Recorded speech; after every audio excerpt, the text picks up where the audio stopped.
La primera cosa, si puedes hacer como una mini introducción, quién eres, qué es lo que haces exactamente y todo eso. Yo me llamo Fernando, Fernando Díez Serrano, que es mi apellido. Soy psicólogo desde 2016, pero bueno, luego me tocó hacer este máster maravilloso que nos han puesto por ahí y estas cosas. Entonces, bueno, pues ejerciendo desde 2018. Realmente desde ese momento ya hice terapia clínica, pero sí que desde 2018 a 2020 tuve una empresa con un amigo que era de formación a universitarios. Yo siempre me he sentido más cómodo en la formación que en la terapia, pero bueno, pues vino el COVID, tuvimos, como era todo grupal y demás, hubo que cerrarlo. Y entonces desde entonces me enfoqué ya más en lo clínico, aunque a día de hoy, por ejemplo, doy clase en la universidad puntualmente y cosas así. O sea, sigo intentando moverme. Y bueno, así destacable, pues eso, el proyecto de terapia lleva desde 2018. En 2015 fui ponente en TCEX, que, bueno, pues porque el evento lo organizaron unos amigos en Salamanca, unos compañeros de clase, y poco más. Luego está en alguna empresa así de formación, pero siempre he sido como muy de... Yo siempre digo que he sido emprendedor real porque he sido de los que empezó sin un duro, no a algunas personas, ¿no? Que de repente son emprendedores con medio millón de euros en la cuenta de la familia, no, aquí hemos sido desde cero. Entonces, bueno, pues he ido construyendo cosas como he podido, me da para vivir, así que por ahí estoy de momento, aguantando el tipo. Y si me puedes también contar en qué, si especializaste, si haces algo en particular. Pues mira, yo digo que tengo como dos partes. A nivel de formación, mi especialización ha tenido que ver con la terapia de familia. Lo que hago más que terapia de familia, digamos, con toda la familia adentro, lo que es la sistémica ortodoxa, es trabajar con los roles que vas interiorizando a nivel familiar con una persona solo. Es decir, pues mucho oye, pues has crecido en una familia donde esa rigidez te ha hecho ser muy perfeccionista o esa tendencia a tener que salvar siempre a los demás te ha hecho cargar con todo. Y luego, por lo que yo viví, que yo fui paciente durante 10 años por fobia social y la charla TED iba de eso, pues bueno, digamos que mi negocio va muy enfocado en ayudar a la gente con fobia social. Todas las semanas trabajo con gente con ansiedad social y bueno, en el fondo, pues esa parte del psicólogo que lo ha vivido, que tal, que quizás puede empatizar un poco más y todo eso, es por donde más suelo trabajar. Aunque luego, pues en psicología, como sabrás, viene de todo y te tienes que adaptar un poco a lo que va llegando. Si no fueras psicólogo, ¿a qué te dedicarías? Bueno, el Fernando adolescente que todavía sigue existiendo en mi interior, le hubiese encantado ser músico. De hecho, tengo un grupito de música de versiones de rock and roll y tal, que de vez en cuando tocamos, pero yo creo que me hubiese gustado mucho todo lo que tiene que ver con creatividad. Por ejemplo, cuando veo gente trabajar a nivel marketing, publicidad y demás, toda esta parte de juntarte con un equipo, tener que desarrollar ideas, me flipa. Lo que pasa es que, bueno, pues tampoco tengo nociones de cosas, pero nunca he tenido la formación como para la vida me llevó por este camino, pero ahí es donde me hubiese sentido bien, porque yo siempre digo que mi pasión más que la música son las relaciones. Me gusta mucho el estar en una terraza con amigos, el dar una charla, un concierto, una ruta con amigos, a toda la parte social siempre me ha llamado y creo que estaría por ahí bien. De hecho, muchas veces me cuesta pensar y concretar a dónde me iría, porque hay como un abanico de cosas que me servirían. ¿Cuál fue el momento exacto en el que dijiste, quiero dedicarme a esto? Pues en mi caso, como el de tantos compañeros y compañeras, fue un momento no de inspiración, de qué maravilla, esta es mi vocación, sino fue un momento de tocar fondo. Yo viví fobia social desde los 12, 13 años. Empezó como un miedo a hablar en público en ciertos exámenes orales, desembocó en problemas de todo tipo, caminar por la calle, entrar en clases particulares, tener que ser protagonista de cualquier forma, solo que te miraran, ¿no? Y todo eso desembocó en que después de haber repetido un año en bachillerato con física y química, me vi estudiando ingeniería mecánica por dos motivos. Uno, que en las ingenierías tenían más salida en aquella época y dos, una especie de ilusión de que ahí no me tocaría exponerme tanto, oratoria y demás. Fue el plan Bolonia, con lo cual teníamos exposiciones cada dos por tres y duré básicamente un semestre, suspendí todas y demás. En aquel momento mi vida social, bueno, tenía un círculo muy pequeño con el que funcionaba bien, pero todo lo que tenía que ver con algo tan simple como ir a la compra, para mí suponía un malestar enorme de cómo voy a hacer para dar el dinero sin que me tiemblen las manos, se rían de mí, tal y cual. Porque además yo siempre he tenido muy mal pulso, entonces como que el síntoma era muy evidente. Y de alguna forma eso me llevó ahí a tocar fondo, se acumularon muchas cosas, empecé una terapia, hablé con mi familia un poco más serio de que no era solo un miedo a hablar en público, sino que me estaba pasando en más sitios. Tenía una amiga que se llama Sandra, que era psicóloga, que me ha ayudado un montón, estaba estudiando psicología y entonces me empezó a picar por ahí, por ahí, por ahí. Y la verdad que cuando me lancé tenía mucho miedo porque era como, acabo de empezar una terapia que en aquel momento ni siquiera estaba funcionando y me voy a meter aquí a tener que hacer, yo miraba el planning de la universidad y veía charla de no sé, o sea, examen oral de no sé qué, prueba oral, tal.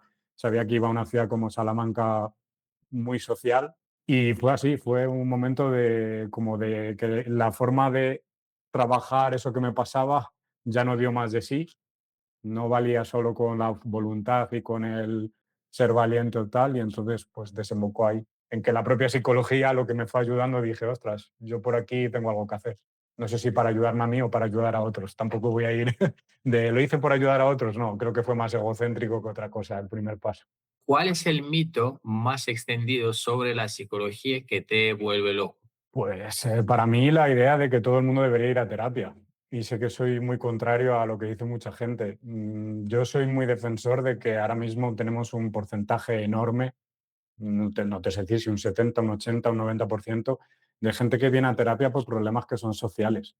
Es decir, a mí como psicólogo a veces me he visto en la trampa de estar recetando, no entiendo bien, a alguien técnicas de relajación cuando su circunstancia es cobro 1.050 euros en Madrid, no me puedo permitir pagar un alquiler, no puedo plantearme pagar una casa, no puedo plantearme ser madre o padre porque no lo puedo sostener, o simplemente me acaban de echar porque acaban de decir que renuevan el contrato de alquiler y te digo el alquiler, como te digo cómo está la sanidad pública, donde tengo compañeros trabajando horas y horas y horas para atender una demanda que nunca va a llegar a cero. Y todo eso creo que hace que al final la gente digas, no es que todo el mundo tenga que ir a terapia, es que hay una circunstancia que está obligando a todo el mundo a ir, solo se lo puede costear cierta parte de la población, porque la otra parte de la población está esperando a que le den cita cada 3 meses. Los propios psicólogos tenemos que subir precios porque a los autónomos nos dan por todos lados y no es posible cobrar una sesión a 30 euros porque estarías de baja un mes después. Y al final todo eso creo que hace que incluso se mueva todo este mundo Instagram de no, la terapia es buena para todos. No, no, hay gente que está mejor estando con ello cerrado, ¿no? O sea, no abriendo demasiado las emociones, porque a lo mejor lo que saldría de ahí no podría ser sostenido si no tuviera sesión diaria o semanal. Entonces, de alguna manera es como una frase que ha cundido un poco por ahí y entiendo de dónde sale y entiendo que es desde la idea de todo el mundo debería poder desahogarse, abrirse, pero a veces digo, no sé si es tan así o deberíamos poner más el foco en lo social teniendo un país como España que tiene cosas muy buenas en comparación a otros, pero bueno, la autocrítica hay que hacerla donde vives, sobre todo. Luego ya también puedes hablar de los demás países. Pero eso es un poco, no sé, el que me viene a la cabeza. Quizás pensando con más tiempo, pues vendrían otras cosas. ¿Qué te vuelve loco como psicólogo? ¿En el sentido de que me gusta o en el sentido de que me saca de quicio? ¿Qué no te gusta? Básicamente. Que no me gusta. A mí me saca mucho de quicio el conflicto que hay entre las voces, hablo en Internet, en YouTube, en Instagram, en TikTok, en periódicos, donde sea, las voces, vamos a decir, formadas, bien a través de la ciencia o disciplinas, vamos a decir, sólidas, que tratan de poner un conocimiento en base a algo, por ejemplo, psicología, vamos a hablar de ansiedad y yo trato de hacer, no sé, un discurso, un artículo para un blog, un reel, un canal de Instagram, más o menos bien estructurado, pero en esas mismas plataformas tenemos gente que está diciendo cosas que no son ciertas, que se lo están inventando, que están montando, bueno, pues esta cosa de si te levantas a hacer burpees a las 5 de la mañana y tienes este estilo de vida, tu ansiedad desaparecerá. Bueno, eso no está estudiado en ningún lado, pero igual que esto hace un poco de gurús, tenemos gente vendiendo pseudoterapias que no sirven o incluso discursos que ya no sabemos ni qué son y que hay gente en situaciones vulnerables que lo está escuchando y su discurso y el de una persona que lleva formándose toda la vida, a día de hoy vale lo mismo. A mí esto me saca de quicio y no porque piense que como psicólogo tengo el poder de la verdad, es decir, sigo gente a la que digo, "Joder, ¿cómo sabe esta persona? ¿Cuánto sabe más que yo?". A mí me encantan disciplinas, por ejemplo, como la neurociencia, que no es psicología, o como la física o tal, o la filosofía, pero da la sensación de que esa persona que lleva 15 años trabajando para dar un mensaje formado y evaluado se ve teniendo que competir por likes con una persona que se lo acaba de inventar. Entonces es como, llega un momento que dices, es mucho más rápido y más funcional decir lo que quieras y crear un Instagram desde ahí, que realmente creerte en un Instagram donde cada post esté bien estructurado y demás. Supongo que puede pasar en marketing también, ¿no? Gente hablando de, yo qué sé, no sé si de métricas de Google o lo que sea, y dices, bueno, pero esto que acabas de decir te lo acabas de inventar y yo estoy aquí con mi formación tratando de... Yo creo que eso sería lo que a mi día de hoy más me saca de quicio, porque en la competitividad los tienes. Nosotros tenemos gente del mundo del coaching, ya ni siquiera coaching, gente que se pone el título de psicólogo y luego resulta que les inspeccionan y no tienen la titulación. Y dices, oye, tú estás aquí vendiendo un método para trabajar la depresión que te acabas de inventar tú. Y yo como psicólogo, mientras tanto, tengo que pagar protección de datos, confidencialidad, o sea, hacer un montón de trámites de tal, que esa gente, por ejemplo, no tiene que hacer, ni para divulgar, ni para tratar. Y a mí esto me estalla la cabeza, como a tantos y tantos compañeros, donde el 55% de lo que ganas tienes que invertirlo en esto porque eres sanitario y esa otra persona, con que pague el IVA, ya lo tiene. No hay más historia. Bueno, eso debe ser divertido. ¿Qué es algo que te encantaría decirle a tus pacientes, pero no puedes? Uf. Mira, no puedes un poco por el tipo de rol y el tipo de relación que tienes como psicólogo y tú al final tienes que trabajar desde una relación de igualdad, pero teniendo en cuenta que tú eres quien cuida del otro y tal. Pero me encantaría sentarlos y ponerte hacer cuentas de por qué tu sesión vale 70 euros. Porque a veces parece que es como que el psicólogo lo ha puesto ahí para lucrarse, ¿no? Cuando yo, la mayoría de compañeros psicólogos que tenemos, estamos rondando los entre 1.300 y 2.000 euros al mes. Algunos hay que ganan más, pero quiero decir que al final es un trabajo muy exigente porque si lo que aspiras es a ser rico, vete a otra cosa, vete a trabajar con inteligencia artificial o lo que sea. Y me gustaría que pudieran ver, es un poco como lo que está pasando a día de hoy con el precio de la gasolina en muchos países, que dices, bueno, el petróleo ha subido, pero más del 50% de lo que va la gasolina no tiene que ver con la gasolina, tiene que ver, no sé demasiado el tema, pero tiene que ver con pagar carreteras, tiene que pagar con un impuesto, con tal cual. Pues me gustaría ponerles y decir, mira, esto es lo que está pasando. Yo te cobro estos 70 euros porque llega al Estado tal o quien corresponda tal y de aquí se lleva tanto y esto lo estás pagando tú. Y por eso no puede haber sesiones a 50 euros como cuando yo empecé a ser psicólogo, que algunos low cost todavía lo siguen haciendo, y por eso no puede haber sesiones a 25 euros y me gustaría también explicarles qué pasa con el máster general sanitario, que surgió como una obligación porque se supone que iba a haber psicólogos en atención primaria y no se ha vuelto a saber nada de eso. Es un máster que nos han obligado a hacer a todos, muy caro, y esa profesión que iba a haber en atención primaria para que psiquiatría y medicina general se aliviara, nunca ha llegado, así que la gente sigue teniendo que esperar 6 meses para que un psicólogo me vea. Entonces, me gustaría poder divulgar todo eso, pero al final este es un enfado propio de los psicólogos o de ciertas profesiones que ellos no tienen que comerse. Pero bueno, si pudiera y si un día lo escuchan, aquí estará el relato para que lo vean. Si hay un tipo de paciente que te da más energía. A mí me llama mucho la gente que está teniendo dificultades para gestionar su independencia, por ejemplo, con su familia, sus jefes o sus parejas. Me explico. Gente que tiene a todo el mundo diciéndole qué hacer, cómo hacer, o que tiene circunstancias, por ejemplo, en casa donde me invento porque mi madre nunca ha gestionado eh, sus problemas de ansiedad, entonces yo siempre he tenido que comportarme de esta manera, quizás no me he podido ir a vivir a Asia o no me he podido ir a vivir a Rusia porque siempre de alguna forma he tratado de proteger que ella no esté mal. Entonces ese tipo de dinámicas donde muchas veces, aunque el paciente tenga 35 años, es hijo de una familia donde le toca hacer eso, pues genera personas que están como muy suelen decir que sienten como que están ahí un poco encadenados, ¿no? Que siempre sus conductas, sus proyectos laborales, tal, se atan un poco a cómo va a reaccionar mi familia o mi pareja o mi entorno. Entonces yo con eso, por ejemplo, funciono muy bien. Es una cosa que a mí siempre me ha gustado. Además me ha gustado porque me ha llamado mucho la atención cómo funcionan esas dinámicas. Y por forma de ser es verdad que yo funciono mucho con la gente como muy natural. Hoy tengo una entrevista, me he puesto una camisa un poco más tal, pero suelo entrar a sesión con camiseta normal. Creo que la gente con la que trabajo siempre lo dice, que es como pues, utilizo un lenguaje muy cotidiano. Cuando pongo ejemplos, dentro de respetar, no hablar de mí mismo, pero solo poner ejemplos reales de mi vida, porque a veces creo que cuando he estado delante de un psicólogo que se los inventaba, he dicho, bueno, pero esto es la metáfora que me ha soltado. Es una forma de trabajar como cualquier otra, de hecho, o sea, no lo critico. Y en ese sentido me siento muy cómodo cuando estoy en sesiones con gente que se está mostrando muy como son. Yo, por ejemplo, trabajo online, entonces me gusta mucho cuando alguien entra vestido como le da la gana, en medio de la sesión utiliza un humor o dice tacos o cosas que quizás políticamente correctas no son, pero aquí estás siendo tú Y funciono mucho mejor con eso que, por ejemplo, cuando me encuentro una persona que por los motivos que sea, por más miedo tal, quizás está muy rígida o viene solo pidiendo soluciones mágicas. O sea, a mí me gusta mucho la gente que viene dispuesta como a entrar en su historia de vida y vamos a ver, no quiere decir que haya que hacer un psicoanálisis de 37 años, pero tener un poco esa libertad como, oye, yo necesito conocerte para ayudarte. Y eso implica que a lo mejor un día estamos aquí hablando de qué te pasó en el instituto una vez, porque a priori no tiene nada que ver, pero a mí me da información para conocerte. Ahí es donde yo creo que yo entro a las sesiones como con esa curiosidad de decir, oye, aquí me siento cómodo, me siento bien. ¿Terapia online o presencial y por qué? Yo he estado haciendo de las dos. Yo he estado presencialmente en Ávila bueno, en Ávila y en Salamanca durante un tiempo también, hasta 2023, 2024, y en mi caso personal ha tenido que ver con varios factores. Factor número uno, yo vivo en una ciudad pequeña, psicología es una profesión confidencial, y llegaba un momento que fuera donde fuera me encontraba gente, eso me impedía desconectar.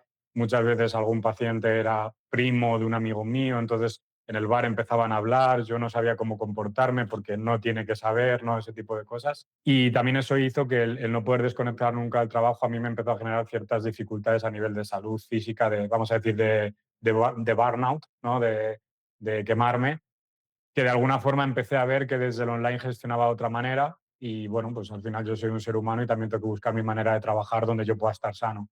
Entonces empecé a moverme por ahí.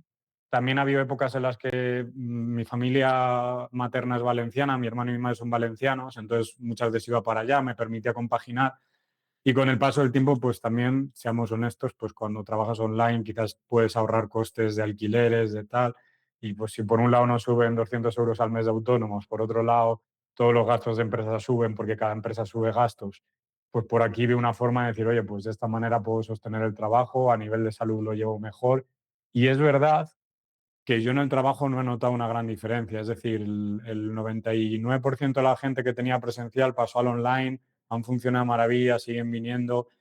Hay ciertos casos donde a lo mejor veo a la persona muy desbordada cuando me llama la primera vez y le digo, oye, mira, yo creo que esto es mejor en presencial, porque a lo mejor yo no puedo darte el sostén como para, pero dentro de una casuística, estrés laboral, fobia social, baja autoestima, vamos a decir casuísticas más estándar, yo funciono bien con la gran mayoría. Es verdad que es un tipo de terapia donde quizás tienes que manejar mucho mejor el diálogo y no trabajas tanto la simbología, pero como tú bien dices, ahora hay herramientas de todo. Puedes hacer una pizarra con Canva y utilizar la simbología con los elementos que salen ahí, o sea, te vas haciendo. Y yo a día de hoy las veo un poco equiparables y de hecho las investigaciones hablan equiparables. Luego, como en todo, hay gente que tenderá más a los clásicos. Mis amigos siempre de broma me dicen que yo escucho música de gente muerta, porque yo escucho el rock and roll clásico y cosas así. Pues hay gente que siempre tenderemos a lo clásico y que nos pones a Bad Bunny y diremos, ¿qué es eso, no? Supongo que en psicología es un poco igual. Siempre habrá una corriente de gente que dirá, no, aquí lo bueno es lo presencial. Pero creo que todas las profesiones se tienen que adaptar a lo moderno y es una herramienta maravillosa. Si pudieras cambiar una sola cosa sobre cómo se trata la salud mental en España, ¿cuál sería? Bueno, yo creo que hay que hacer y es un cambio, no tengo ni idea, porque creo que tiene que ser un cambio estatal. En algunos países ya se está haciendo, por ejemplo, creo que en el norte de Europa se trabaja bastante así. Creo que hay que dejar el modelo farmacológico a un lado. Es decir, hay entornos ya psiquiátricos, ya no digo psicológicos, centros, lo que antiguamente se llama un psiquiátrico, que están trabajando prácticamente sin medicación, que están trabajando mucho con herramientas ya no solo psicológicas, sino de fisioterapia, de toda esta corriente que hay del sistema nervioso, que trabajas con neuromodulación y todo eso, y están permitiendo que todo no se base, vamos a decir, en el modelo americano, que están de benzodiazepinas y ansiolíticos y todo esto hasta arriba, y que creo que el modelo de España muchas veces está sosteniendo en eso. O sea, a día de hoy lo que le ocurre a una persona que tiene un ataque de ansiedad es que va a urgencias, se hace un protocolo de evaluación que es el que tienen, los profesionales que tienen ahí no tienen la culpa de ello. Es un protocolo que se basa en analíticas y demás, que no tiene nada que ver con la ansiedad. Y tarde o temprano vas a desembocar, pasados 5 o 6 horas, probablemente en un médico de cabecera o en un psiquiatra que te va a dar una medicación para paliarlo. Pero eso no es una solución. No digo que la solución venga, por ejemplo, de tener un psicólogo de cabecera que puedas ir todas las semanas o dos, porque hay gente que la psicología no se lo resolvería. Pero el trabajo tiene que ir hacia un formato multidisciplinar donde fisioterapeutas, logopedas, nutricionistas tengan la misma importancia que una médico o un médico. Enfermeras, celadores, auxiliares tengan la misma importancia que un médico o una médico. A día de hoy el sistema se apoya en los médicos y las médicas, están colapsados porque siguen siendo seres humanos, no pueden dar respuesta a todo, pero por otro lado también hay unas jerarquías que no permiten que se trabaje en equipo y que no es culpa de la gente de cada hospital, sino de cómo se estructura. Entonces, para mí, ese sería el gran cambio. No sé cómo se hará ni cuándo y probablemente yo no lo veré, pero cuando trabajamos en clínica privada se trabaja así. O sea, yo tengo contacto con compañeros fisios todas las semanas, tengo contacto con logopedas. Cuando en los hospitales la médico tal o el médico quieren comunicarse conmigo, yo estoy abierto, pero es verdad que hay muchos que algunos no quieren por ego, muy pocos, la mayoría no pueden por tiempo, pero eso implica que no estamos trabajando en equipos. Y al final tienes pacientes que muchas veces rebotan de haber venido a 4 psicólogos, 3 fisios, 2 logopedas y no terminan de dar con la tecla porque su sintomatología es de varias disciplinas, pero no te lo va a decir. El psicólogo te va a decir, esto es por una situación traumática tal, el fisio te va a decir, esto es tu nervio vago, el logopeda te va a decir, esto es qué tal. Y en realidad tenemos que trabajar con la idea de sistema. Tampoco quiero aquí hacer un punto de defensa a médicos porque no es que lo hagan mal, es que no tienen, o sea, es que si tengo que ver a una persona cada 6 minutos, no tengo otra manera.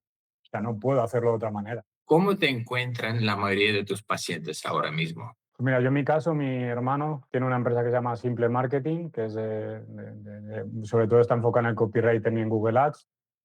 Básicamente es un autónomo, un freelance, y yo mi empresa sin mi hermano no funciona. O sea, yo no sería psicólogo. Entonces, ¿quién me ayuda a hacer la web? ¿Quién me ha enseñado a hacer webs a mí, por lo menos para manejármelo como puedo, ¿no? Ahí con WordPress, Elementor y estas cosas. Y sobre todo lo que funcionamos es, yo tengo 2 webs, una enfocada en Ávila, por si alguien quiere hacer terapia online, y otra enfocada sobre todo en fobia social y en terapia online. Y a día de hoy lo que más me funciona es Google Ads, es por donde lo muevo, tratando de buscar bien cuáles son las palabras clave, qué tipo de clic, dónde. Y sí que a veces me llega por My Google Business y a veces me llega por la charla TED que está en YouTube. Hay gente que directamente busca mi nombre, pero bueno, eso es de vez en cuando. Ha habido épocas de varias personas al mes, ha habido épocas de pasarme un año sin que llegue nadie, entonces es Google Ads donde más, y bueno, como cualquier psicólogo, pues a veces por recomendación, pero diría que son los anuncios de Google lo que más, digamos, donde está mi foco. ¿Y cuál es la parte más difícil de gestionar una consulta que no tiene nada que ver con la terapia en sí? Directamente la parte económica. La parte económica y la burocrática. Yo, por ejemplo, hace 5 meses he tenido que hacer renovar la licencia sanitaria. Me explico. En ciudades como Madrid o Valencia, directamente esto no saben qué es. Tú llamas a sanidad y no saben qué es, porque yo he llamado varias veces. Tú en Madrid y Valencia tienes que tener una colegiación y un máster, ¿vale? O la habilitación de los que ya tienen varios años antes de que saliera el máster, y con eso puedes ejercer. Solo tienes que hacer una licencia sanitaria cuando tú vas a montar una clínica como tal. Tienes que tener una clínica con acceso a personas con necesidades especiales, con cierto tamaño de despachos, tal. En comunidades como Castilla y León, cuando tú trabajas online, te obligan a tener un despacho sanitario alquilado, porque según ellos tienes que estar obligado a hacer las terapias online allí. En mi caso, por ejemplo, me toca hacerlo así. Pero claro, yo muchas veces he tenido ese conflicto de decir, bueno, y si yo soy una persona que trabaja online y que yo lo que tengo que tener es un ordenador protegido con información, protección de datos y tal, ¿por qué tengo que tener un despacho que me vale 400 euros al mes si yo puedo tener un despacho en mi casa?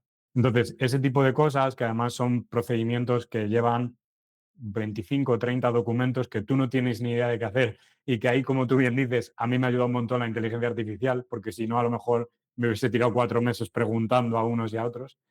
Me parece que para muchos psicólogos, por ejemplo, que trabajan solos, que su consulta son ellos y ya, genera una serie de energía y de esfuerzos que creo que se podría hacer mucho más simple. Hay ciudades donde, por ejemplo, esto se puede hacer de manera telemática.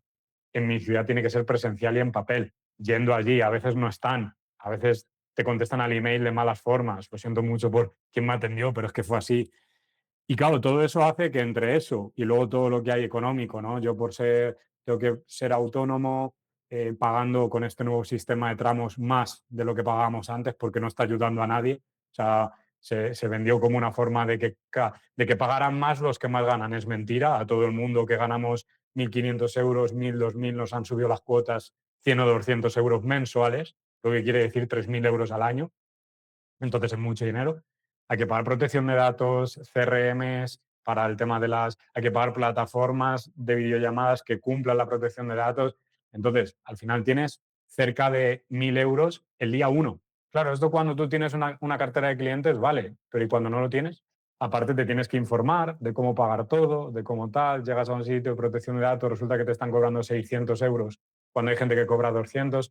Entonces, es una tarea que está detrás que quema mucho y que cuando tú después de hacerte, me invento, 3.000 euros en terapias, con tu esfuerzo, tu estudio, tu estar en sesión y que te remueva y estar con tu pareja o tu familia y tú estás mal y lo tienen que pagar ellos porque tú vienes de un trabajo que consume mucho, de repente llegan y el 50 y pico por ciento te lo quitan, y dices, ostras, o sea, ¿qué toca hacer? 10.000 euros al mes para poder tener un sueldo que me permita ahorrar, porque claro, entre medias sube alquileres, suben hipotecas, sube la compra, sube y es un trabajo que encima trabajas con el sufrimiento de otros, que tampoco, o sea, yo hay gente con la que estoy súper cómodo, pero a lo mejor, no lo sé, haciendo otro trabajo más neutro, habría días difíciles que me sería más fácil entrar. Yo pienso mucho en qué va a pasar en mi vida el día que ocurra algo malo, mi padre o mi madre fallezca y yo me tenga que meter a 25 sesiones semanales. Pues a lo mejor no puedo. Y sin embargo, autónomos y todo esto me lo van a cobrar el día uno. O sea que daré pérdidas. Entonces, para mí eso es lo más complicado a día de hoy. Si yo estuviera creando algo para ayudar a psicólogos a hacer crecer su consulta, ¿qué te resultaría realmente útil? Para mi gusto, una academia de marketing o algo así podría estar chulo. Es decir, yo la he tenido con mi hermano, afortunadamente. Progresivamente a lo largo de mi vida he aprendido a tener cierta idea, por ejemplo, de Photoshop en aquel momento, ahora con Canva y cosas así lo haces, ¿no? De WordPress, de Wix, de Sony Vegas, de cosas de sonido, de edición de imagen, tal. Y creo que para una persona que se va a construir su proyecto, esto es fundamental, porque si no al final estás siempre gastando dineros en unos y en otros y se te va todo el presupuesto. Entonces, es verdad que tú puedes pagar a una empresa para que te lo haga y está lícito, ¿no? Yo soy el primero que lo ha hecho y lo hago, pero probablemente alguna cosa, un formato de estos de usted paga, yo qué sé, 20 euros al mes y lo que tiene es una clase, aunque estés con más gente, donde te vamos enseñando herramientas, pero aplicadas a la psicología, es decir, cómo podemos crear una buena web para un psicólogo, cómo puedes aprender a hacer posts, ese tipo de cosas creo que sería chulo. Ya no tanto quizás para mí, yo tengo 33 años, pero me pongo mucho en la piel de gente de 22 años que sale, quiere plantearse algo de esto y claro, Internet tiene tantas opciones que ya te pierdes. O sea, entras en webs que ya no sabes ni qué te ofrecen ni cómo llegar. Podría ser una opción. ¿Qué consejo le darías a un psicólogo o una psicóloga que acaba de abrir su consulta? Que se olvide de todo lo que ha visto en la carrera. No sirve para nada. Lo digo abiertamente, no sirve para nada en terapia. O sea, a día de hoy las universidades españolas en su mayoría, afortunadamente no todas, se basan exclusivamente en lo cognitivo-conductual y encima mal hecho. Es decir, cuentan muy pocas cosas de lo cognitivo-conductual. Las clases las suelen dar gente que son gente que sabe muchísimo, pero son investigadores. La mayoría no hace terapia desde hace tiempo. Hablan de lo que funciona en los laboratorios, pero cuando estamos en terapia eso es otra cosa. Y lo que están construyendo son gente que se basa en 4 técnicas: de estructuración cognitiva, exposición, desensibilización sistemática y mindfulness. Y en el 70-80% de los casos con eso no vas a ningún lado. A día de hoy, casi todos los compañeros que tengo, amigos, conocidos y tal, todos están haciendo formaciones en trauma, cosas tipo MDR, cosas tipo especializaciones en sistema nervioso, conocer la neurociencia, ese tipo de cosas, porque ves que hay casos, porque claro, en la universidad te hablan mucho de personas con pensamientos negativos. No, tú vas a tener personas con abuso sexual, vas a tener personas con trastornos de conducta alimentaria, vas a tener personas con autolesiones, tal, y en la universidad eso no se toca. El máster general sanitario, en la mayoría de universidades, que yo me conozco unos cuantos, son una repetición de la carrera, donde vienen normalmente directivos de sitios que, insisto, no trabajan en clínica, trabajan como divulgadores o tal, y se echa mucho de menos gente que trabaje realmente en clínica y explique cómo se hace. Esto lo sueles obtener cuando haces formaciones privadas después, pagándotelo tú. Entonces, ¿qué pasa? Que la gente que sale de la universidad sale pensándose, por ejemplo, que los tratamientos tienen que durar 10 sesiones. No suele ser así.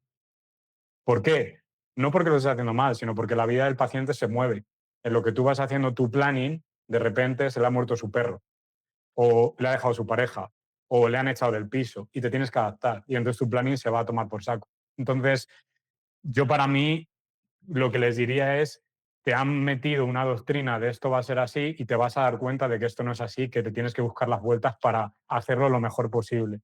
Y que si te cierras a un modelo, incluso aunque sea el sistémico, que es al que yo pertenezco, va a haber veces en las que llegues y no tengas ni idea de qué hacer porque tu sistema no funciona. Entonces yo lo que les diría es, tú tienes el deber de aprender lo máximo posible para poderte adaptar a cualquier paciente. No es el paciente el que se va a adaptar a tu modelo. Y cuando tú sientas que hay un paciente que tu técnica no le funciona, no es que no sea implicado, que a lo mejor tu técnica para esto no está sirviendo. Y yo soy el primero que le ha pasado. O sea, estoy hablando de cosas que vivo diariamente y tengo que ir a supervisar un caso y quien me ayuda a supervisar me dice, Fernando, aquí te estás obcecando, esto no va a ir tal, aquí tienes una vulnerabilidad porque no sabes de esto.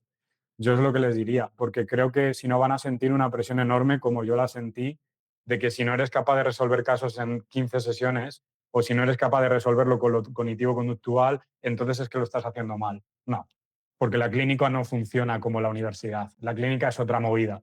Es que es otra cosa, es que estamos trabajando en vivo y en vivo puede pasar de todo. Yo, por ponerte un ejemplo, ayer entré en una sesión donde yo pensaba que iba a hablar de lo que había ocurrido en el trabajo de una persona y de repente me habló de que había sufrido abusos sexuales y que nunca se lo había contado a nadie. ¿Qué hago con eso? O sea, de momento lo único que poder hacer es ayudarla desde que me lo está contando y lo tengo que respetar y tratar de ser lo más empático posible. Y luego estudiar y ver qué puedo hacer. Pero no puedo cecarme en hablar del trabajo porque lo que hay que reducir es el síntoma. De repente mi planteamiento como psicólogo cambia. Y eso en las universidades no se enseña.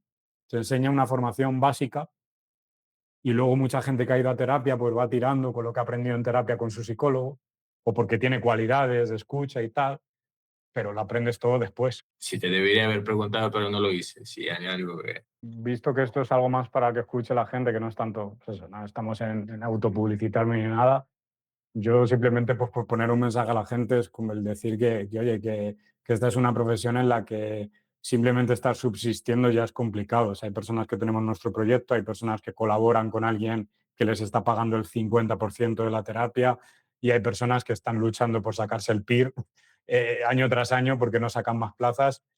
Yo les invito a pensar, cosa que a mí me ayuda a veces, que demasiado hacemos con estar en la profesión, porque es una profesión que no es fácil, ya no solo desde el punto de vista de la práctica, sino también desde el punto de vista de que no nos lo ponen fácil, que burocráticamente no es sencillo, no hay mucho trabajo, los trabajos que hay a veces colapsan porque son en sitios muy jodidos, hablando claro, y que, oye, esa persona que está ahí colaborando con esa clínica haciéndose 600 euros al mes, me parece todo un éxito porque hay cantidad de gente en nuestra carrera que se ha tenido que ir a otras profesiones, porque no le ha dado, por lo que sea. Entonces me quedaría con ese mensaje porque estoy pensando en esa persona que a lo mejor llega a una entrevista como esta buscando ayuda, soluciones, y a veces es más decirle, oye, suficiente estás haciendo, ¿eh?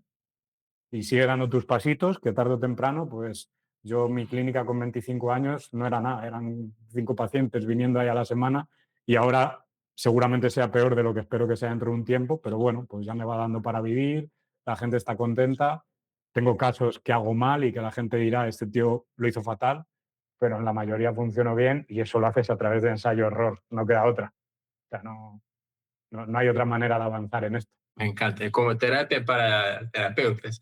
Exacto. Totalmente.